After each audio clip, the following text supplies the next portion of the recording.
Hello everyone and welcome to today's video. Now today I'm going to be talking about the Hungarian Grand Prix for Formula 1, Formula 2 and Formula 3.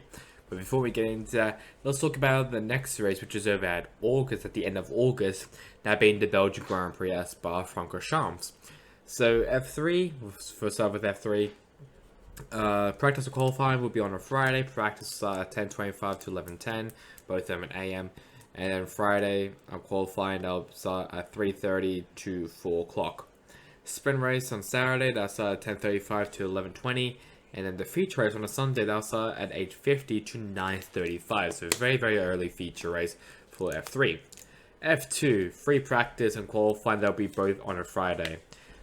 Practice outside at 11:35 to 12:20, while the qualifying outside at 4:30 to 5 o'clock. Sprint race on Saturday, that's at 4 o'clock to 4:45, and then Sunday will be the feature race outside at 10:20 to 11:20. And finally, for Formula 1, FP1 and FP2, that'll be on the 26th of August, which will be on a Monday. So 26th of August, that'll be on a Friday. That'll be FP1 and FP2.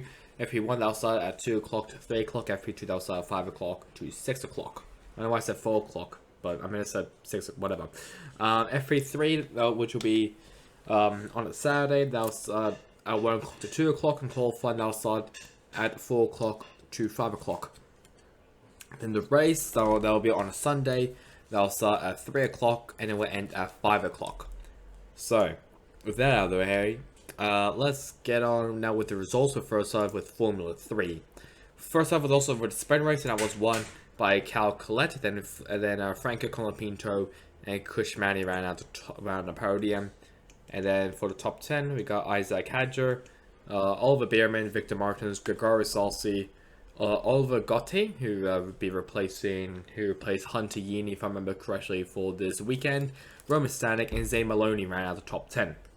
Then for the other drivers, we have, okay, I think it's legit just everyone. This is going to be fun. I'll just do the top 20 because that's just easier for me.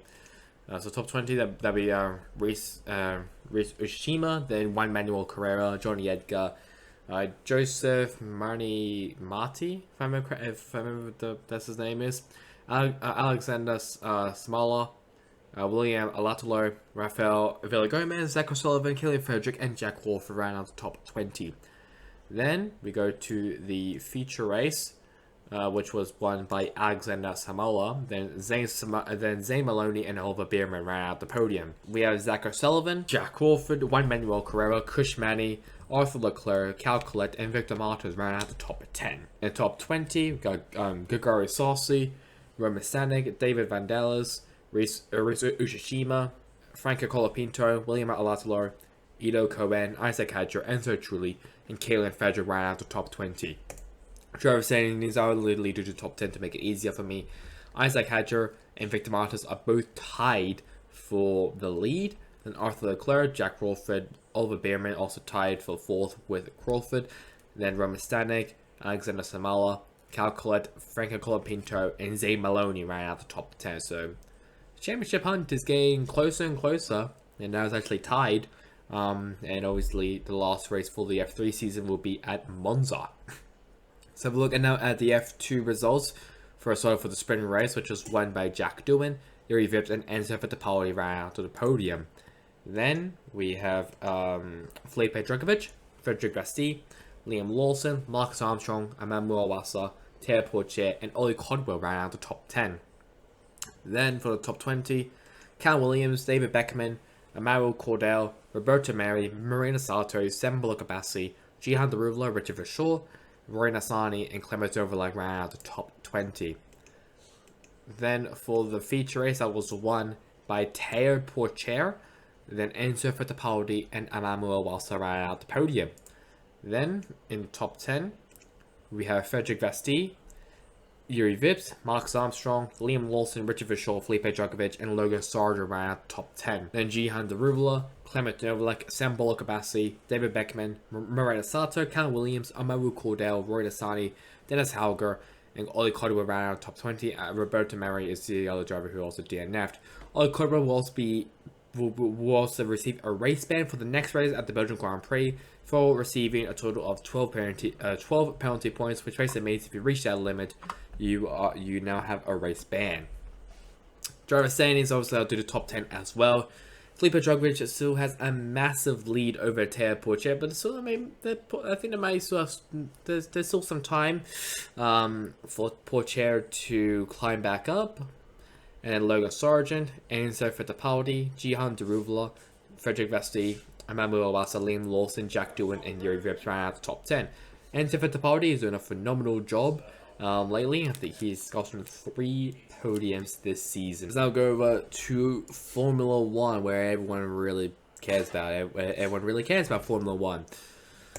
Well, who saw this coming? Max Verstappen winning, even though he started in 10th place. Then we got Lewis Hamilton, George Russell, Carlos Sainz, Sergio Perez, Charles Leclerc, Arthur Leclerc, Lando Norris, Fernando Alonso, Esteban Ocon, and Sebastian Vettel ran out the top 10. Then for the other finishes, Lance Stroll, Pierre Gasly, Zhou Guanyu, Mick Schumacher, Daniel Ricciardo, Kevin Magnussen, Alexander Albon, Nicholas Latifi, Yuki Tsunoda, and Valtteri Bottas is the only driver who DNF'd. Hamilton set the first lap of the race, while Ricciardo received a 5-second time penalty for causing a collision. I don't know what collision it was, but it was probably something. For stuff that happened, lap 7, both of the Red Bulls actually passed Alonso, not at the same time, but very similar. Lap 12, Hamilton and Verstappen passes Norris. Lap 31, Leclerc passes Russell for the lead. And this is the big mistake, so this is when everyone's going to be laughing at Ferrari. I don't want to keep putting Leclerc on the thumbnail, well, Ferrari on the thumbnail of my video, which is why I'm actually going to have another team in the thumbnail, which I'm going to talk about later. Lap 40, oh my god, Charles Leclerc pits for hards, which is the big mistake because we already knew that the hards were not a good suit for this track. Lap 41, Verstappen and Leclerc battle, Verstappen passes him. Lap 42, a lap later on the penultimate corner, Verstappen spun out because he put the throttle too hard, well, too early. Lap 45, Verstappen repasses Leclerc. Lap 54, Russell passes Leclerc, and this is when Leclerc keeps going downhill when he actually pit for softs in the next lap of lap 55. Lap 64, Hamilton passes Sainz for the podium, and lap 70, Verstappen wins. Hamilton and Russell, they're both doing really good now in Mercedes, which is a great sign. Obviously, if you are a Mercedes fan, Leclerc is still struggling, still very much struggling. Not for his fault. It's not his fault at all. It's just that strategists will just say that they're a bunch of clowns, like the Indianapolis most people road calls in NASCAR. Anyways, let's have a look now at the driver standings. And top 10, first off with the top 10, Verstappen has a monstrous lead over Charles Leclerc. Then we got Sergio Perez, George Russell, Carlos Sainz, Lewis Hamilton, Lando Norris, Esteban Ocon, Valtteri Bottas, Fernando Alonso ran out of the top 10. I'll get to talk about Alonso later because something big happened. And then in 11th place, Kevin Magnussen, Daniel Ricciardo, Pierre Gasly, Sebastian Vettel, Mick Schumacher, Yuki Tsunoda, Zhou Guanyu, Lance Stroll, Alexander Albon, Nicholas Latifi, and Nico Hulkenberg ran out all of the 2022 drivers. And this is the big story that everyone is not going to be talking about until the summer break ends.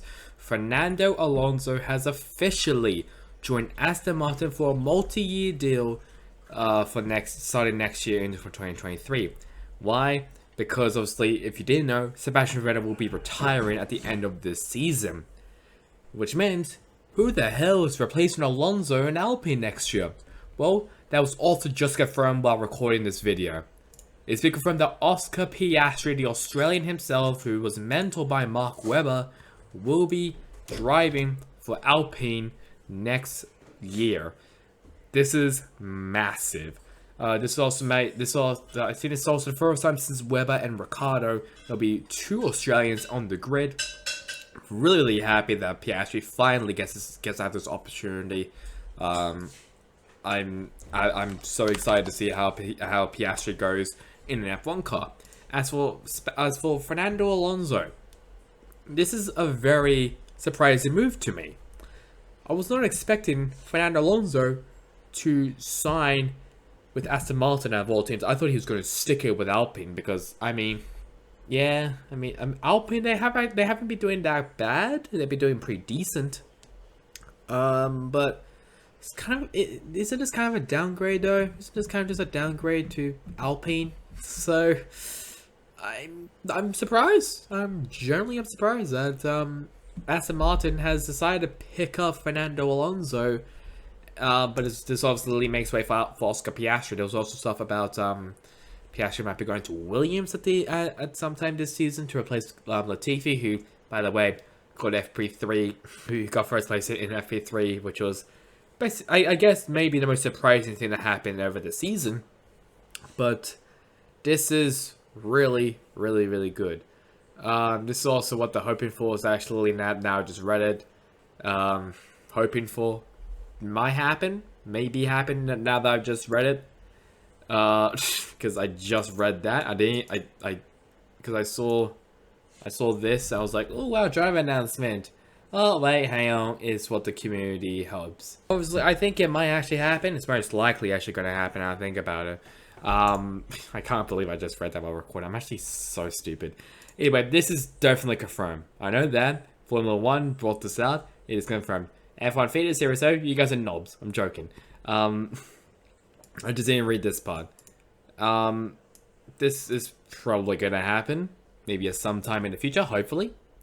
Either way, I think it's definitely confirmed that Alpine will be signing Oscar Piastri.